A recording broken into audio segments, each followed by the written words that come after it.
এই সেকেন্ড রতে যদি আসি, এই সামনের সিটটা কিন্তু আমি অ্যাডজাস্ট করে নিয়েছিলাম, সামনে অ্যাডজাস্ট ছিল, ড্রাইভিং পজিশন পারফেক্ট ছিল।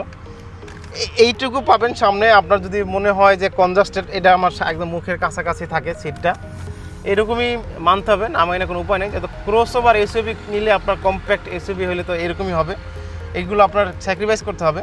আর এখানে বসলে একটু পিছনের দিকে সিটটা একটু হেলানো হালকা, আর এটা যদি মাঝখানে যদি আর্মরেস্ট যদি আমি নামাই, তাহলে কিন্তু মাঝখানে সিটটা কিন্তু আলাদা হয়ে যায় দুই পাশে একদম ফুললি। আর এখানে নামানোই বেটার, দুইটা বোতল হোল্ডার আছে, দেখলে আপনার কাছে ওয়ার্ড লাগতে পারে, আমার কাছে কেমন ওয়ার্ড লাগতেছে। এখানে আপনি হেডরেস্ট সহ নামে, বিষয়টা কেমন, মোটেও সুন্দর না।